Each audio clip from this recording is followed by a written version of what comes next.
Alors, bonsoir tout le monde et bienvenue dans notre étude, notre série, les fondements de notre foi, l'évangile de Matthieu. Alors, on va lire les 12 premiers versets du chapitre 7, c'est là qu'on est rendu.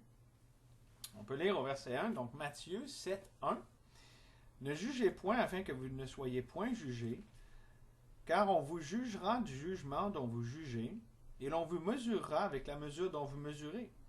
Pourquoi vois-tu la paille qui est dans l'œil de ton frère, et n'aperçois-tu pas la poutre qui est dans ton œil? Ou comment peux-tu dire à ton frère, laisse-moi ôter une paille de ton œil, et toi qui as une poutre dans le tien? Hypocrite, ôte premièrement la poutre de ton œil, et alors tu verras comment ôter la paille de l'œil de ton frère. Ne donnez pas les choses saintes aux chiens, et ne jetez pas vos perles devant les pourceaux, de peur qu'ils ne les foulent aux pieds, et ne se retournent et ne vous déchirent. Demandez et l'on vous donnera, cherchez et vous trouverez, frappez et l'on vous ouvrira, car quiconque demande reçoit, celui qui cherche trouve, et l'on ouvre à celui qui frappe. Lequel de vous donnera une pierre à son fils s'il demande du pain? Ou s'il demande un poisson, lui donnera-t-il un serpent?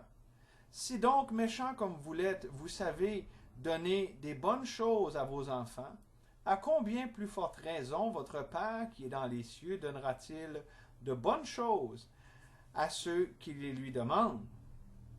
Tout ce que vous voulez que les hommes fassent pour vous, faites-le de même pour eux, car c'est la loi et les prophètes.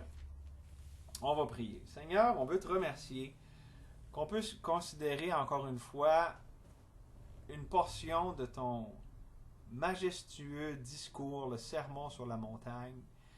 Merci Seigneur pour les vérités qu'on peut considérer ce soir, qui sont riches et puissantes et tellement nécessaires. Seigneur, c'est nos vies qui en dépendent, le fruit de l'Esprit, ce que tu veux faire à travers nos vies, Seigneur. Alors qu'on se sente concerné, qu'on soit enseignable, qu'on soit docile et vraiment disposé à ce que Seigneur tu as pour nous ce soir et ce que tu veux nous communiquer. Merci que c'est toi qui nous enseigne, qui nous reprend, qui nous encourage, qui sait ce dont chacun a besoin. Dans ta souveraineté, Seigneur, tu connais toutes ces choses et tu permets toutes choses. Merci qu'on peut se reposer dans ce fait. Alors on s'en remet entre tes mains, que ta volonté se fasse. Au nom de Jésus. Amen. L'attitude des enfants du royaume. C'est le titre de notre message. Et ce passage riche du sermon sur la montagne, c'est une portion du sermon sur la montagne, est parfois mal compris et même, je dirais, mal interprété. Par exemple, les versets 1 à 5, des fois est compris comme on ne devrait jamais juger personne, ou même le péché. Les péchés d'autrui. Ou encore le verset 6, de ne pas donner les choses saintes aux chiens ou de jeter nos perles devant les pourceaux. Des fois, c'est pour justifier une attitude mesquine ou méchante envers ceux qui ne veulent pas recevoir la parole de Dieu. Ce qui est une mauvaise interprétation de ces versets. Ou encore le verset 12, qui est la fameuse règle d'or, ce que vous voulez que les hommes fassent, faites-le pour eux. Des fois, les gens voient ça comme « Ah, ben, c'est une femme notre BA, être une bonne personne, gagner notre ciel. » Évidemment, c'est pas ça que Jésus enseigne. Il n'enseigne pas une façon par nos bonnes œuvres de gagner notre ciel. Mais on va voir ça quand on va être rendu là. En fait, le Saint-Esprit qui a lui-même inspiré ces lignes qu'on vient de lire, c'est lui qui nous conduit aussi dans toute la vérité. Donc, oui, il peut y avoir des mauvaises interprétations, mais le Saint-Esprit, c'est lui qui nous donne la bonne. Il nous conduit dans toute la vérité. Comme Jésus le dit, avec ses enseignements qui viennent par notre roi et maître, Jésus-Christ, lorsqu'il était sur la terre. Et lorsque on laisse Dieu, le Saint-Esprit, nous communiquer l'essence du texte qu'on vient de lire, qui est sorti des lèvres même de notre Seigneur, on peut y reconnaître l'attitude des enfants du royaume. Parce que rappelons, Jésus, c'est son sermon en tant que roi sur le royaume qu'il est venu instaurer. Et je dirais que cette attitude se résume à celle de l'amour de 1 Corinthiens 13, en action et en vérité. Comme dans 1 Jean, ça dit, mes frères, n'aimons pas en parole et avec la langue, mais en action et avec vérité. Et donc, je veux sans plus tarder qu'on aille ensemble dans ce texte pour en découvrir les vérités sur l'attitude des enfants du royaume. Donc, on va voir 3 caractéristiques de l'attitude des enfants du royaume. D'abord, dans les versets 1 à 6, on a une attitude de paix. On a une attitude de paix. Gardez votre place ici, mais tournez avec moi dans Jacques et le chapitre 3. Jacques au chapitre 3. Une référence parallèle importante ici. Dans Jacques au chapitre 3, on peut lire au verset 17, « La sagesse d'en haut est premièrement pure, ensuite pacifique, modérée, conciliante, pleine de miséricorde et de bons fruits, exempte de duplicité, d'hypocrisie. Le fruit de la justice est semé dans la paix par ceux qui recherchent la paix. » Alors, le même Saint-Esprit qui a inspiré les versets dans Matthieu 7, c'est lui aussi qui communique la même idée dans Jacques au chapitre 3, où est-ce qu'il jette plus de lumière, si vous voulez, sur le même type d'attitude qui est enseigné dans Matthieu. Par exemple, au verset 1, ça dit « Ne jugez point afin que vous ne soyez point jugés ». Ici, l'idée de jugement, c'est condamnation. Okay? Juger pour condamner. Okay? Parce que des fois, on peut juger, ça c'est bon. Alors, ça peut être dans le sens de discernement spirituel, le jugement parfois. Mais ici, c'est dans le sens de condamner. Et bien sûr, cette attitude est à proscrire parce qu'elle est dans la catégorie non de ce qu'on vient de lire dans Jacques 3, 17 et 18, mais plutôt dans celle du zèle amer et d'un esprit de dispute. Okay? Dans les versets qui précèdent. Et le verset 2 confirme ça, car on vous jugera du jugement dont vous jugez, et l'on vous mesurera avec la mesure dont vous mesurez. Si vous êtes dur envers les autres, intransigeant, vous allez recevoir le même type de mesure, vous allez recevoir le même traitement de la part des autres. Et ça confirme vraiment ici qu'il y a question de jugement ou de condamnation, de dureté ou de sévérité dans notre jugement envers les autres. Et si ce jugement-là est dur et sévère, je vais attirer sur moi-même un jugement en proportion. C'est ça que ça m'enseigne. Si je vais juger selon mon jugement, mesurer selon ma mesure. Ceux qui prennent des notes, qui veulent prendre des références parallèles, Luc 6, 23, on va mesurer de la mesure, pas 6, 23, 6, 38, pardon. C'est un passage parallèle pour la même loi ici. La loi de la semence, elle est inévitable, ok? On récolte ce que l'on sème dans les mêmes proportions et le même type. Si on est dur et sévère, on va avoir le même type de semence dans notre vie, la dureté et la sévérité, ok? Puis aussi, j'aimerais juste vous lire un autre passage qu'on va mettre en parallèle avec ça, là, toujours dans l'idée des versets 1 et 2 de Matthieu 7. Ça dit dans Romains 2, 1, « Ô homme, qui que tu sois, toi qui juges, tu es donc inexcusable, car en jugeant les autres, tu te condamnes toi-même, puisque toi qui juges, tu fais les mêmes choses. Nous savons en effet que le jugement de Dieu contre ceux qui commettent de telles choses est selon la vérité. Et penses-tu aux hommes qui jugent ceux qui commettent de telles choses et qui les fait que tu échapperas au jugement? » La réponse est non, parce que la loi de la semence l'oblige. Donc, je vais avoir en réponse, ultimement c'est Dieu qui donne la réponse, mais à travers aussi les hommes, comment je les traite, je vais être traité de la même façon par ces hommes, parce que Dieu va permettre que la loi de la semence soit dans ma vie, parce que c'est une loi spirituelle qui ne change pas comme celle de la gravité dans le monde physique. Et en passant ici, en comparant les versets dans Romains qu'on vient de lire avec ceux du début ici, mesurés dans la même mesure qu'on est mesuré, ici, je ne sais pas si vous avez remarqué, mais ça dit, toi qui dis de ne pas faire, tu le fais. C'est l'hypocrisie ici. L'hypocrisie de tomber dans le piège, de voir tous les défauts des autres et pas voir les nôtres. Et c'est ça que Jésus dénonce ici. Regardez, on le voit clairement, là, on va continuer les versets dans Matthieu 7. Pourquoi vois-tu la paille qui est dans l'œil de ton frère et n'aperçois-tu pas la poutre qui est dans le tien? Donc, quelque chose de très petit versus quelque chose de très grand. Et la question, c'est de la concentration. Je me concentre sur ce que je vois sur l'autre et pas sur moi. Et là, il continue verset 4. Et comment peux-tu dire à ton frère, laisse-moi ôter une paille de ton œil, toi qui as une poutre dans le tien? Hypocrite. Voyez-vous, ça parle d'hypocrisie. Ôte premièrement la poutre de ton œil. Sois honnête, humilie-toi. OK? Et alors, si comme ça tu es humble, c'est parce que là, tu deals spirituellement avec tes choses devant Dieu, alors tu verras comment ôter la paille de l'œil de ton frère.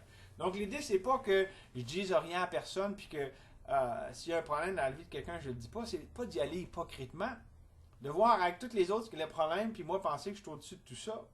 Non, je vais voir l'autre humblement, comme moi-même ayant bien des problèmes aussi. Peut-être pas le même que cette personne-là, mais je sais que je suis pas mieux parce que moi j'en ai d'autres qui peuvent être, qui sont tout aussi graves. Le péché a vraiment toutes sortes de formes. Donc, l'idée de la paille et la poudre, vraiment, ça nous communique l'hypocrisie, puis je dirais l'aveuglement spirituel de l'hypocrisie, qui voit beaucoup les problèmes des autres, mais néglige ses péchés à soi, flagrants.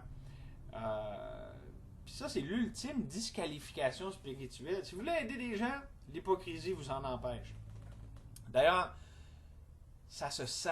Et c'est répugnant. Quelqu'un d'hypocrite qui voit toutes les affaires des autres puis qui est sévère envers les autres, c'est pas très agréable de se faire aider par quelqu'un de même. Parce qu'on a l'impression vraiment que la personne n'a pas de compassion, l'approche n'est pas là, voyez-vous. Et donc, il faut faire attention à ça ici, selon ce que Jésus nous enseigne. Ça nous disqualifie spirituellement. Pourquoi? Parce qu'on n'essaie pas d'aider les autres en professant la vérité dans l'amour. Okay? On n'ôte pas d'abord la paille dans notre œil pour aider l'autre, parce qu'on veut aider l'autre, mais il faut le faire de la bonne façon. Regardez encore une autre référence parallèle dans Galates 6, les versets 1 à 3. Regardez, en fait, on va lire 1 à 5. Galates 6, 1. Frères, si un homme vient à être surpris en faute, vous qui êtes spirituels, redressez-le avec un esprit de douceur. Prends garde à toi-même, de peur que tu ne sois aussi tenté. Portez les fardeaux les uns des autres et accomplissez ainsi la loi de Christ. Si quelqu'un pense être quelque chose, quoiqu'il ne soit rien, il s'abuse lui-même.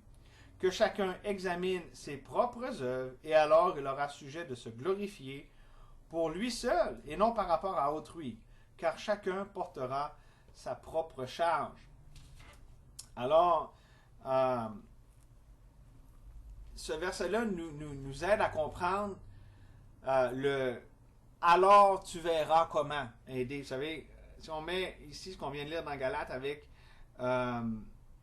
la fin du verset 5 dans Matthieu, ça dit « alors tu verras comment ôter la paille de l'œil de ton frère ». Comment? En étant spirituel, dans un esprit de douceur. On a ça au verset 2. Okay? Frère, si un homme vient à être surpris en faute, vous qui êtes spirituel, redressez-le avec un esprit de douceur. En prenant garde à nous-mêmes, voyez-vous? Prends garde à toi-même de peur que tu ne sois aussi tenté. Sois pas hypocrite, tu n'es pas au-dessus du péché. Tu n'es pas meilleur qu'un autre. Je ne suis pas meilleur qu'un autre de parce que je suis, ma position, peu importe. OK? Donc, tout ça va ensemble. La Bible s'explique par la Bible. C'est merveilleux. Et développons un peu plus ici les versets qu'on est en train de considérer, versets 1 à 5. Une personne hypocrite, centrée sur le problème des autres, et qui les voit plus graves que les siens. Okay? C'est ça l'hypocrisie. Ah, toi, c'est donc grave ce que tu fais. Puis tout ça. Moi, c'est pas si pire. C'est ça l'essence de l'hypocrisie, de l'aveuglement spirituel de l'hypocrisie. Okay? On ne voit pas grand-chose avec une poutre dans l'œil. Okay? Donc,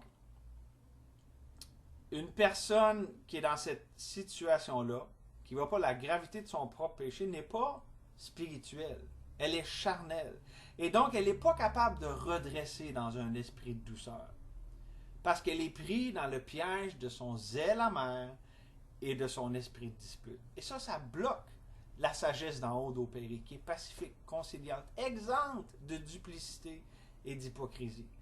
Mes amis, soit que mon attitude est celle de la paix, qui va aller vers l'autre dans la bonne attitude, ou celle de la discorde et du zèle amer qui va détruire.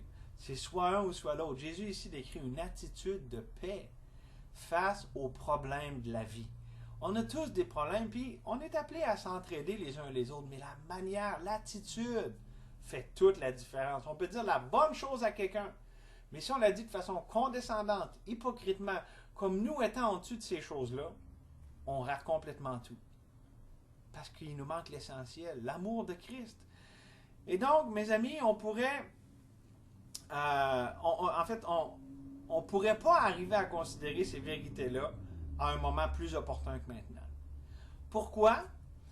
Parce que la disposition, la réaction de chacun à la fameuse crise qu'on est en train de vivre, puis toute l'idée aussi de réouvrir l'Église, mes amis, ça va aller dans le sens de soit grandir ensemble, si on met en pratique ici ce que Jésus nous enseigne, ou soit rempirer.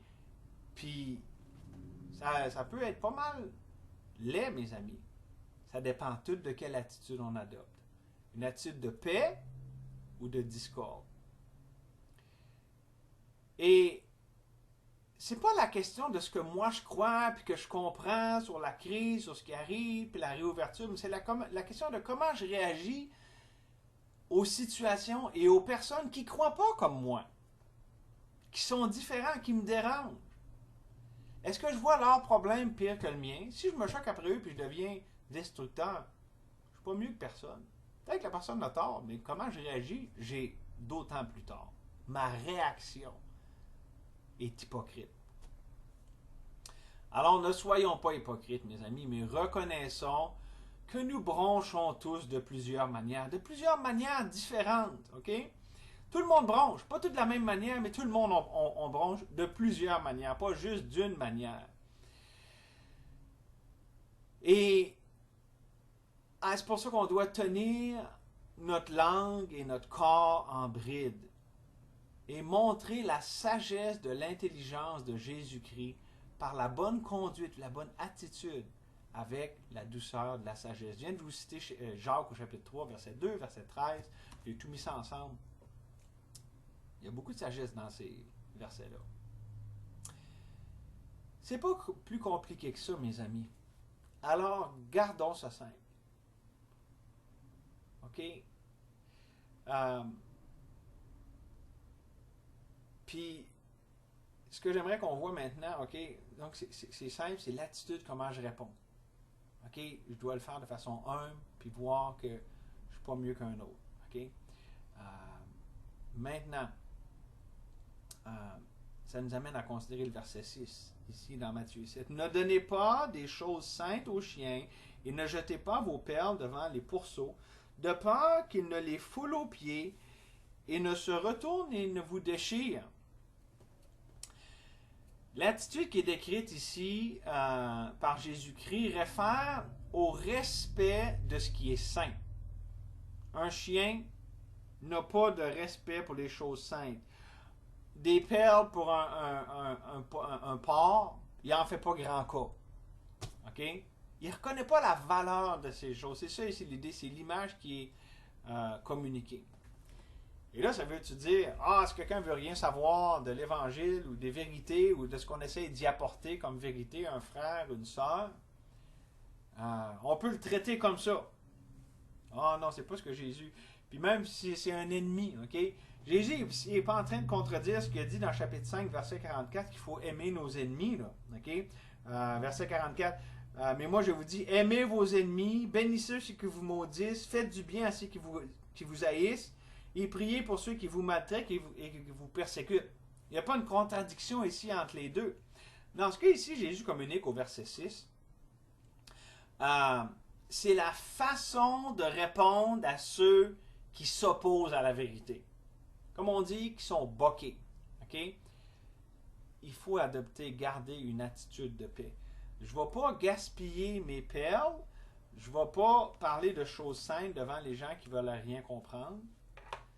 Mais je garde la bonne attitude. Regardez avec moi dans 2 Timothée, chapitre 4. Ça m'a tellement aidé, ça, mes amis, dans ma vie. Vous savez, des fois, en tant que pasteur, c'est difficile. On essaie d'aider des personnes, puis les gens ne répondent pas toujours bien. Puis nous, on n'est pas toujours correct non plus comment on le fait.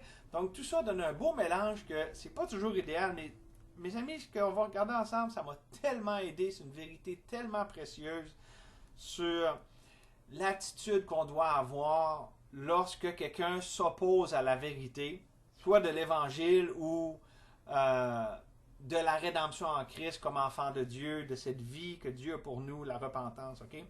Regardez 2 Timothée chapitre 2, verset 24. Or, il ne faut pas qu'un serviteur du Seigneur ait des querelles. Il doit au contraire être affable pour tous, propre à enseigner, doué de patience. Il doit redresser avec douceur les adversaires. Avez-vous? Redresser avec douceur. C'est ceux qui prennent des notes peuvent mettre ça en parallèle avec Galates chapitre 6, verset 2. Donc, redresser avec douceur les adversaires dans l'espérance que Dieu leur donnera la repentance pour arriver à la connaissance de la vérité et que, revenus à leur bon sens, ils se dégageront des pièges du diable qui s'est emparé d'eux pour les soumettre à sa volonté. Wow! Quel passage! Même attitude que ce qu'on considère depuis le début dans notre texte ici, le verset 1 à 6 de Matthieu, une attitude de paix. Ça ne sert à rien de s'ostiner avec quelqu'un qui ne veut rien comprendre, qui ne veut rien savoir. Ou quelqu'un a dit, il n'y a pas pire aveugle que quelqu'un qui refuse de voir. Puis vous avez beau faire ce que vous voulez, il ne verra pas plus. Il n'y a pas plus sourd que quelqu'un qui refuse d'entendre. Peut-être que c'est votre cas, c'est le mien dans ma famille. Les conversations sur la politique puis la foi, là, les choses spirituelles dans ma famille, ça mène pas à grand-chose. Parce qu'il n'y a pas de respect, d'ouverture par rapport à la vérité de Jésus-Christ, de l'Évangile. Donc, je ne peux pas donner ces vérités saintes et merveilleuses.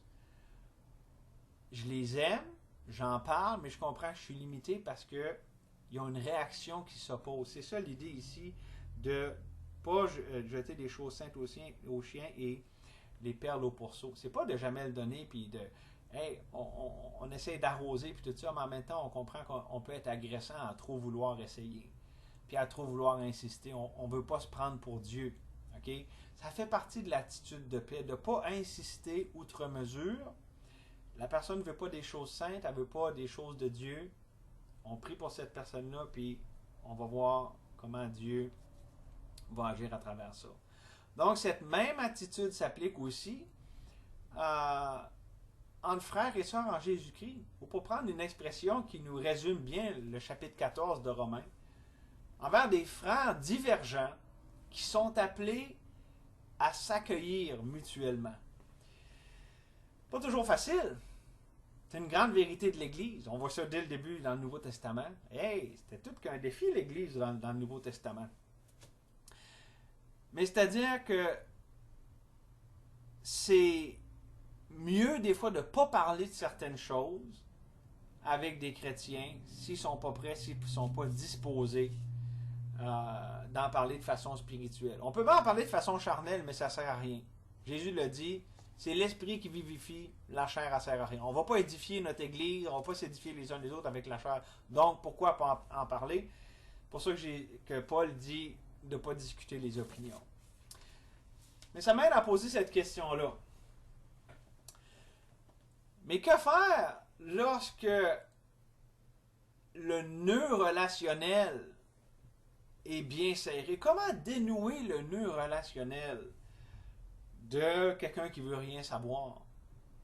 Que même lorsque j'ai humblement devant Dieu reconnu la poutre qui était dans mon œil, puis j'ai un fardeau, je veux aider l'autre personne, mais l'autre, elle ne veut pas. J'ai des gens non sauvés à qui je veux tellement prêcher l'Évangile, mais ils ne veulent rien savoir pareil.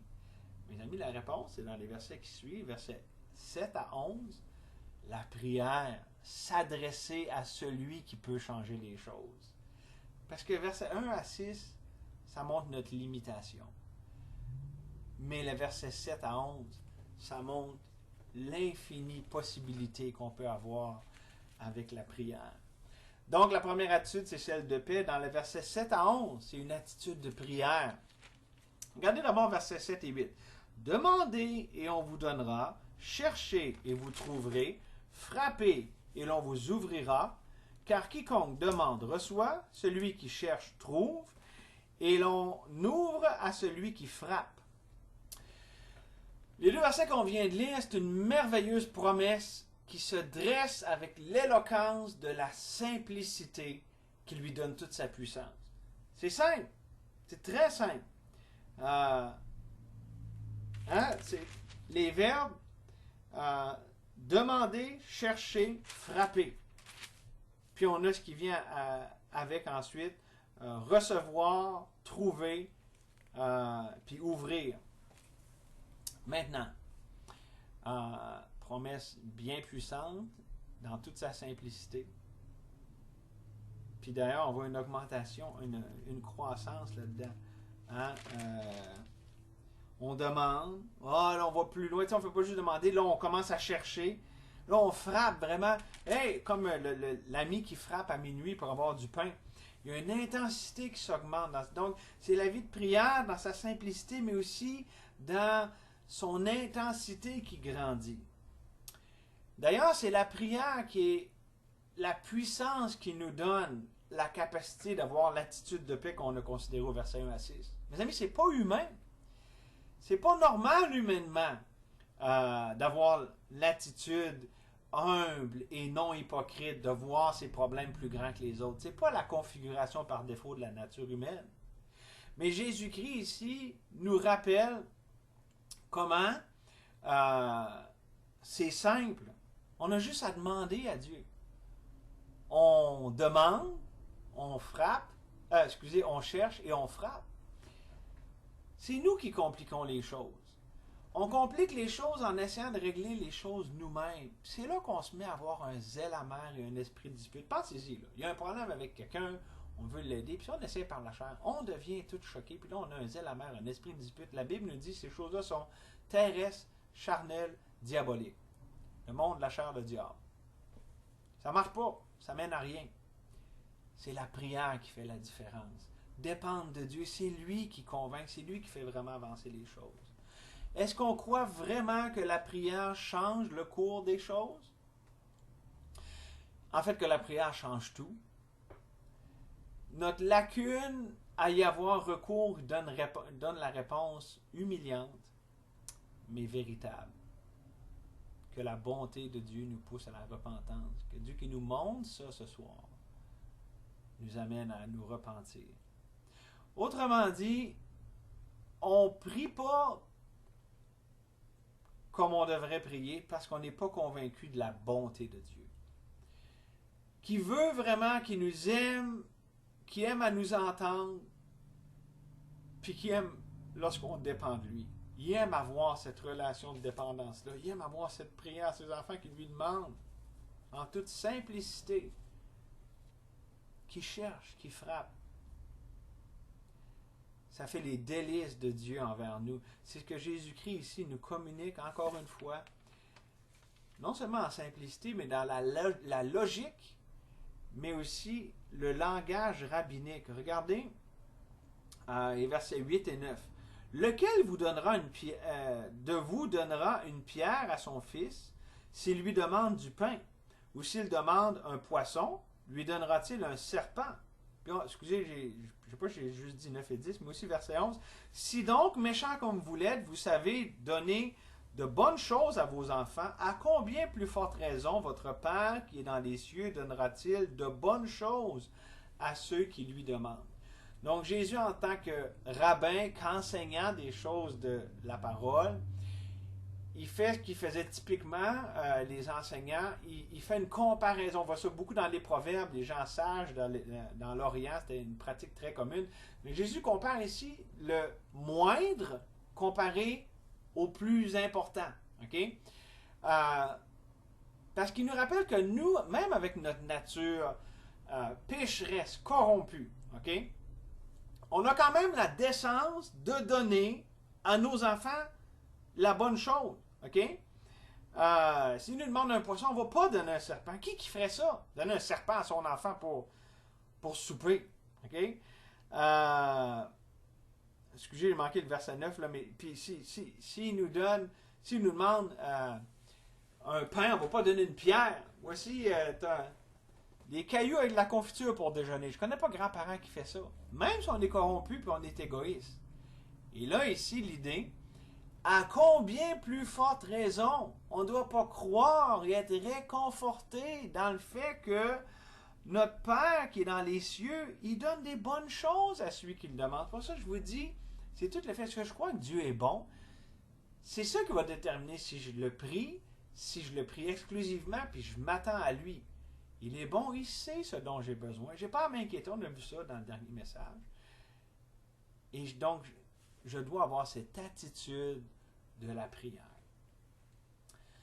Mes amis, aussi simpliste que ça puisse nous paraître, c'est la solution à tous nos problèmes. Ah ouais? Ah ouais. La prière, c'est la solution à tous nos problèmes. Demandez, vous recevrez, cherchez, vous trouverez, frappez, on vous ouvrira. Dans toutes les situations, la prière est la solution. Et surtout dans des relations épineuses, comme ça peut être des fois dans le cas de ce qui a été décrit dans les versets précédents. On voit quelque chose chez quelqu'un qui ne marche pas, puis là, hop, des fois, je peux essayer d'aller de l'avant un peu trop vite en oubliant que moi aussi, je suis un pécheur pareil. Puis là, des fois, ça l'envenime. Mais si je fais juste prier Dieu, Dieu, tu vois mon cœur, puis je vais humblement devant Dieu, puis j'aime mon frère, j'aime ma soeur, j'aime ma femme, j'aime mon enfant, je veux l'aider, Dieu va nous montrer. Si on demande, on va recevoir. Si on cherche, on va trouver. Si on frappe, on va avoir la porte qui va être ouverte. C'est nous qui compliquons les choses. C'est simple. Simplement prier. C'est nous qui compliquons les choses en nous privant de la gloire de Dieu par les détours de l'indépendance, de l'incrédulité, de l'entêtement. Je vous lis, vous pouvez aller tourner dans Ecclésiaste 7 si vous voulez, là, mais je veux juste vous le lire rapidement. Ecclésiaste 7, 29, qui nous dit, dans le sens de ce que je viens de dire, seulement, voici ce que j'ai trouvé. C'est que Dieu a fait les hommes droits, mais ils ont cherché beaucoup de détours. Ah, qu'on aime ça, les détours. Au lieu d'aller juste à Dieu simplement dans l'attitude de la prière, on essaie de régler ça nous-mêmes, on est indépendant, on est incrédule à croire que Dieu vraiment répond aux prières. Et on est entêté, on continue dans cette voie-là. Mes amis, parlant de simplicité, je veux conclure avec la fin de notre texte ce soir au verset 12. La troisième caractéristique de l'attitude des enfants du royaume. Puis c'est l'application de Jésus-Christ ici qui englobe, dans le fond, ça l'amène à un point de conclusion, une dernière application pour les versets 1 à 11. Et dans le verset 12, on voit une attitude d'amour. Regardez dans le verset 12, tout ce que vous voulez que les hommes fassent pour vous, faites-le de même pour eux, car c'est la loi et les prophètes. On a parlé d'hypocrisie, comment on peut juger les uns les autres. On a parlé de prière. Qui n'aime pas ça quand quelqu'un dit « Je prie pour toi, frère. Je prie pour toi, sœur. » Est-ce qu'on prie pour les autres? On aime ça que les autres le fassent pour nous. Jésus dit « Faites-le de même pour eux, car c'est la loi et les prophètes. » Regardons ça un petit peu pour conclure notre message. La loi et les prophètes. Ça nous ramène à Matthieu 22, 37 à 40. Tu aimeras le Seigneur ton Dieu de tout ton cœur, toute ton âme, toute ta pensée et ton prochain comme toi-même. De ces deux commandements dépendent la loi et les prophètes. Dans Romains 13, 8, aimez-vous les uns les autres, car l'amour, c'est l'accomplissement de la loi. Non, excusez, c'était pas comme ça que ça le dit dans Romains, c'est ne vous devez rien les uns aux autres, à part de vous aimer, car l'amour est l'accomplissement de la loi. Et on a vu aussi dans Galates, comment, quand on porte les fardeaux les uns des autres, on accomplit ainsi la loi de Christ. Donc cette loi de l'amour, cette attitude de l'amour. L'amour, c'est l'accomplissement de la loi. Jésus-Christ ici résume ce fait avec la simple, on appelle ça la règle d'or. C'est très simple ici. Ce que vous voulez que les autres fassent pour vous, faites-le de même pour eux. C'est la règle d'or de ceci dépend de la loi et les prophètes. Jésus avait le tour d'amener tout à un point focal. Déjà, c'est l'application de ce qu'on a vu, puis ça résume encore tellement plus. Cette règle d'or, comme on l'appelle, elle est, c'est comme si vous voulez, c'est l'explication ou la signification de c'est quoi que ça veut dire d'aimer ton prochain comme toi-même. OK? Comme toi-même, c'est-à-dire, tu veux que les autres fassent ça pour toi, ben toi, fais-le pour eux autres. OK? C'est cette attitude, et je vais prendre le mot surnaturel. Cette attitude surnaturelle qui doit être produite par le Saint-Esprit de Dieu. Parce que, mes amis, ça va à l'encontre de ce qu'on est fondamentalement comme humain. Comme humain, on pense à nous autres. D'ailleurs, c'est pour ça que même tu aimeras ton prochain comme toi-même. L'idée, c'est que je m'aime moi-même. Ah, je m'aime, puis je prends soin de moi, puis je veux que tout le monde prenne soin de moi, puis je veux que tout le monde me serve, puis soit dans mon royaume. Des sujets dans mon royaume. C'est comme ça que la nature humaine pense. OK? Par défaut, c'est ce qu'on aime. On s'aime nous-mêmes, puis on exige que tout se plie à cette loi de notre royaume. Et c'est si naturel et profondément ancré en nous qu'on n'a pas besoin de l'enseigner à nos enfants. Ceux ici qui sont parents, vous le savez, douloureusement bien. Et on n'est pas capable de s'en débarrasser non plus. C'est pas juste un problème que les enfants ont. Ça persiste tout le long de notre vie.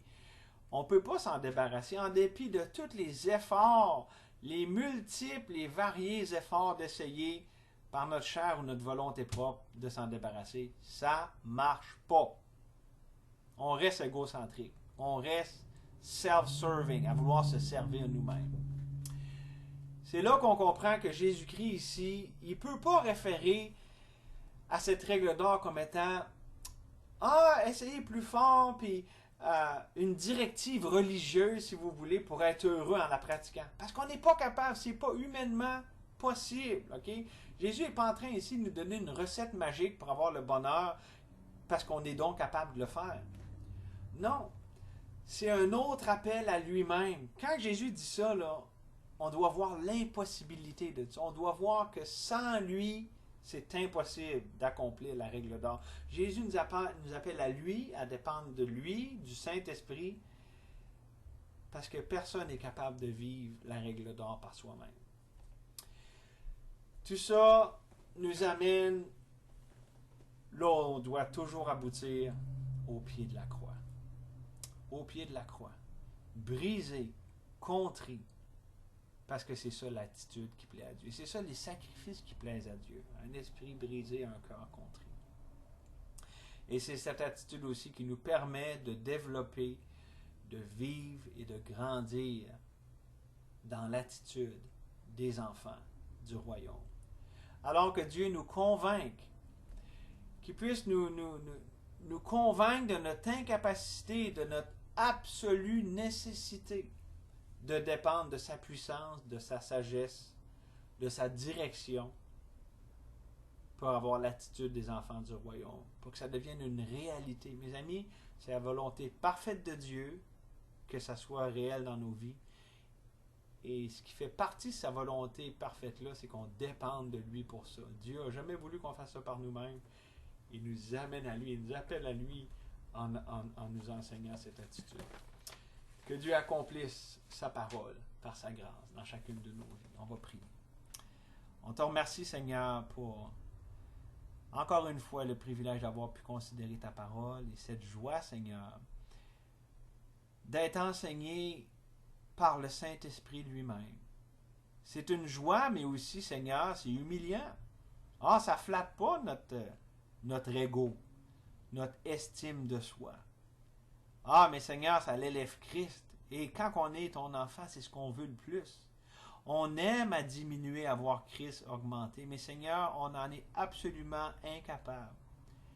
Et comme on vient de le dire, on termine au pied de ta sainte croix. Humblement reconnaissant qu'on est incapable de ne pas être hypocrite, de ne pas avoir ce zèle amer, cet esprit de dispute, cette attitude de paix que tu veux avoir, Seigneur. On ne l'a pas en nous-mêmes. Cette attitude de prière, de dépendance envers toi, cette attitude d'amour envers notre prochain. Seigneur, on vient à toi puiser aux vives eaux. Merci que tu as ces choses en abondance, que tu es la source d'eau vive. Et on vient à toi, Seigneur, reconnaissant qu'on a toutes ces choses pleinement en toi. On te loue, on te bénit pour ton grand nom, ta grande délivrance en Jésus-Christ. Et c'est en son nom qu'on prie toutes ces choses. Amen. Amen.